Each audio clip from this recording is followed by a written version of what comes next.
Ladies and gentlemen, welcome back to the Betting Talk, where we talk all the bets that we like for UFC, NFL, NBA, anything in between. We're going to be starting off with some NFL bets this Sunday and this Thursday with the Pittsburgh-Cleveland game. We're going to be talking about UFC Fight Night, Petr Yan versus Davison Figueiredo. We're going to be taking a look at the NBA schedule, seeing as they have the NBA Cup going on. And we're going to be taking a look at anything else that I like while we're talking about it.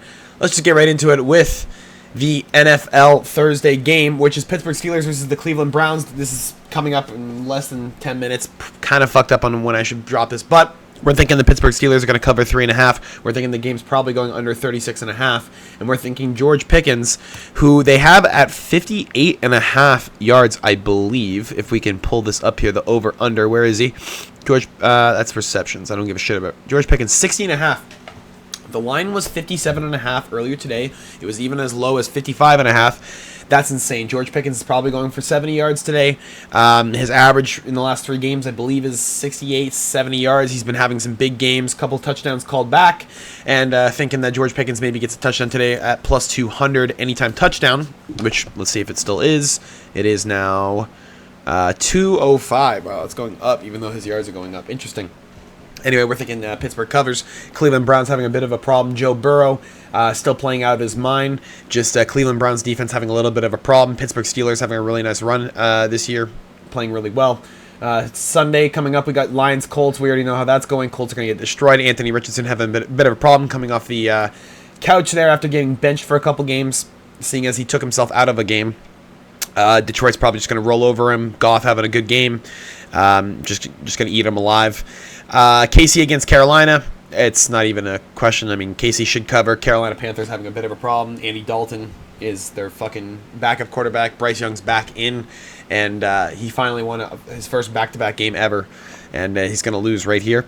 We got Titans taking on the Houston Texans. Titans are playing their shit. Buccaneers taking on the Giants. Giants probably going to cover 6, seeing as the Buccaneers are having a big problem with defense. They have a really easy time with Baker Mayfield ripping it down the field. They just have a really big problem winning those games by those big margins. They haven't been able to cover the spread as much as other teams. I believe they're in the lower percentile when it comes to covering the spread. And also the Giants, half-decent defense, going to be able to stop a couple of those big pushes that the Bucs have in the first half, seeing as Baker Mayfield's more of a second-half quarterback. So I like the under 41 probably for that game too. But again, Giants to cover 6, not too bad. Actually, Giants to cover 6, KC to cover, Pittsburgh to cover. I mean, that's not really that bad. 20. Yeah, let's take a look. $20 pays 137. I mean, it's plus 5, 6, 7. Anyway, let's just clear this up here and continue on. Patriots taking on the Dolphins. Tua is back. The Miami playbook is back in working order. We're going to continue looking at the side of the Miami Dolphins, seeing as the Patriots have been just shitting the bed this entire year. The Dallas Cowboys have not been able to win a home game. They're visiting the Washington Commanders, probably the only time that they'd be able to cover 10.5. But Jaden Daniels, again, a little bit of a fraud check these past couple weeks, but I do believe he's going to be able to outlast the Dallas Cowboys and their backup quarterback, seeing as Dak is gone for the year with season-ending injury, or season-ending surgery, excuse me. Minnesota Vikings taking on the Chicago Bears. Vikings should be able to cover. I don't know. I believe in Dalton, or not Dalton, excuse me, Sam Darnold. I believe that he's going to be able to outlast Caleb Williams, seeing as Caleb Williams has been having a tough year, one of the worst rookie picks I think I've ever seen. Still bringing some heat with Chicago, but his first half of the year was just absolutely horrendous to watch. I think the over 39 at minus 108 isn't too bad to look at. I think the Vikings are going to put on a bit of a display. I think Justin Jefferson is going to get some yards. I think we're going to see Addison get some yards. I think we're going to see a lack of tight ends in this game, seeing as these guys are just going to have open fucking long passes. No need for the short. Where are we here? Oh, we're so far down. There we go. Broncos taking on the Raiders. Bonik's going to cover. San Fran taking on the Green Bay Packers. I think Green Bay Packers minus 3 is pretty easy. 49ers were a minus 108 earlier today. They're a plus 136 right now. A lot of money getting on the side of the Green Bay Packers, seeing as Jordan Love is bringing some heat. Arizona Cardinals taking on the Seahawks. Not sure how that game's going to go. Geno Smith kind of playing out of his mind recently. Been playing nice with his newly developed team. And we have the Arizona Cardinals with what's his face? Fuck, from the Vikings last year. Why can't I think of his name? Oh my God, he had the biggest comeback in NFL history. Why? Cousins? Kirk Cousins? Excuse me. Jesus Christ. We had it there. We just needed to find it. Kirk Cousins, again, has a terrible team in the Arizona Cardinals, seeing as their defense is lacking, their offense is subpar, but he is just an absolute force. Again, his later stages when he's in the second half, loves to push the ball really, really fast. One of the best fourth quarter quarterbacks. I mean, I think it's going to come down to the fourth quarter drive, to be honest, in this game. So I wouldn't even touch the over-under. I wouldn't even touch this game. Philly taking on the Rams. Philly's going to smoke them. Philly's kind of bad. They've been kind of fraud checked a couple times, but I think the Rams are just even worse. And I don't see a way that Philly loses this game unless they just absolutely throw. Saquon Barkley's just going to absolutely run the shit out of the Rams, and you're going to see a massive game for him yet again.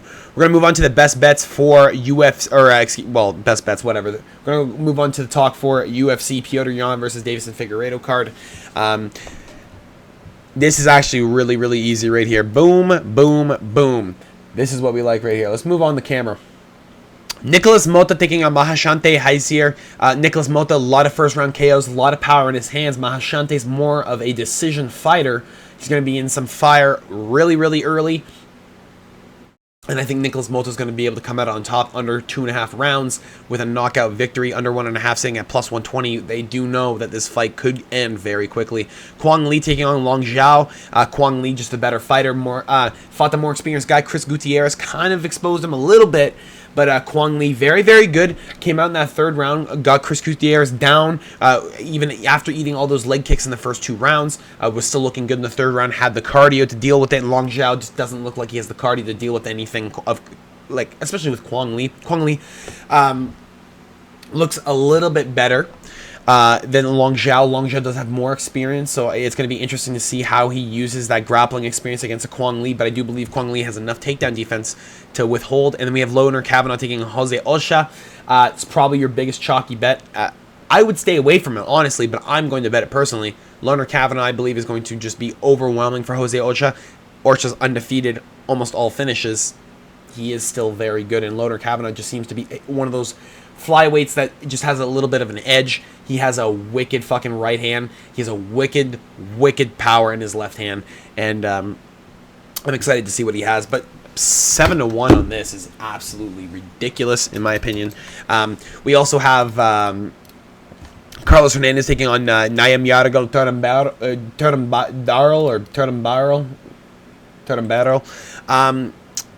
I think Carlos Hernandez is a little bit more experienced. I think he's better. I think he's fought really, really high-level guys. And I think Nayem Yargel is not the guy that's going to be able to take out a Carlos Hernandez, who's been fighting Ray Tosura, Tatsuro Tara, all these high-level guys coming from Asia. And you have another one that they're trying to feed to him. I think Carlos Hernandez knows better. I think he's been training for it at minus 185, even though he's 9-4. Don't let the record fool you. We have, we're going to skip this. Ming Shi, Xiao Kan Feng. No idea. This next one, Dong Hun Choi, Kiro Singh Sahota. I like Choi. I think Sahota is just a little bit worse. Leaves his hands down all the time. Choi just seems to have a lot more power. We're going to skip that one. Zhang Mingyang, under 1.5 rounds. Seems very, very clear to me. It's almost a lock. Honestly, this is not lasting more than 2 rounds. These guys are going to swing heavy, and I think Zhang is going to end up chinning Ozzy Diaz early. Volkan Ozdemir against Carlos Ulberg.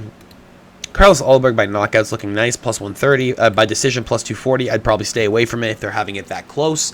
Carlos Ulberg money line or minus 3.5 would do you some good. Kong Wang by knockout or submission is where we're looking at this fight. If I had to go the distance, no, plus 110. It's probably your best bet here. If you don't want to have a little bit of a sweat, but KO submission, plus 130. By KO, oh, what are we doing here? By KO, plus 250. Not bad, honestly. Plus 250 for that is pretty good, seeing as she just fucking corked her right hand on that last chick and put her lights out cold. And then you have Kenan Song, Muslim Salikov. I'd probably stay away from that listener on the underdog side of Kenan Song. I think Kenan Song is a phenomenal underdog here. Muslim Salikov, 40 years of age, minus 185. You guys are fucking high. I don't know what we're smoking. I don't know why we think that that age doesn't matter in this fucking situation. But Salikov was breathing heavy in his last fight. He lost that fight to Ponzinibbio, by the way, in the 3rd round, but whatever. Yan Jianan taking on Tabitha Ricci. I'd stay away from this fight. Ricci, very good contender. I think Yan's a little bit better, but again, when you're in contender status, these girls are fucking feeding for everything. They want it really, really bad, and when heart is in display, you're not sure how it's going to shift the power level here. Piotr Yan taking on Davison Figueiredo. I'm going to be taking the side of Figueiredo, but again, Piotr Yan, one of the best fucking bantamweights that literally exist. Phenomenal boxing, phenomenal grappling. He's literally good everywhere, and he doesn't really have any holes in his game. Davison Figueiredo is going to need a lot of cardio to be able to deal with a Piotr Yan who literally never gasses out and is always throwing absolute heat. We're going to move on to some basketball here. I mean, these games are already going. We can skip that. I mean, the Magic are taking on the Lakers. We don't know how that's going to go. Magic still, I believe, are undermanned, and the Lakers should be able to scoop them up, especially on a Thursday night at home, 10:40. We're not going home angry in LA. Celtics taking on the Wizards. Should just smoke them. Wizards don't really have anyone right now. A lot of injuries inside the NBA right now. 76ers still 2-12 or 2 whatever it is. They're fucking terrible.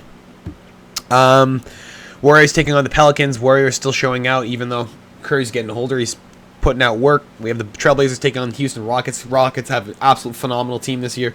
Trailblazers still are shit. Never not watching one of their games ever. Fucking absolutely hate watching their games now, especially after Damian Lillard left. There's just nothing to watch in Portland. Pacers taking on the Bucks. Bucks, it looked like they might be trading Giannis soon. I don't know. A lot of teams are eyeing them up right now. The Pacers should be able to cover 5. The Bucks are having a bit of a problem this year, slow start, and the Bucks are looking to make some big moves here. Hawks taking on the Bulls. Bulls should be able to fucking absolutely scoop up Trae Young, seeing as the Bulls are on a fucking absolute heater. They've been playing really well recently. Dallas Mavericks taking on the Denver Nuggets. Nuggets are going to cover 4.5 if Jokic shows out. I mean, I don't believe Dallas has Luka, so I believe he has a hamstring injury, if I'm not mistaken. I haven't even looked any of this up. I just know from fucking memory. Sacramento Kings taking on the LA Clippers. Clippers, they're literally called the comeback Clippers, man. They're one of the best teams to ever come back. Sacramento Kings do like to get off to an early head start, and if you're looking at the LA Clippers, like the comeback Kings that they really are inside the NBA, I'm pretty sure they're the 3rd highest percentile ever in large comeback games. I like the Clippers. They're plus 110. Take that fucking dog money. Who's boxing this week? Let's see what we got here. Let's see. What's the main event here? Liam Paro against Richardson Hitchens. Don't even know who these guys are. So we're going to skip this. Do we have anything else to look at? I do not believe so. I believe that's all we have for this weekend. We are going to be looking at next week.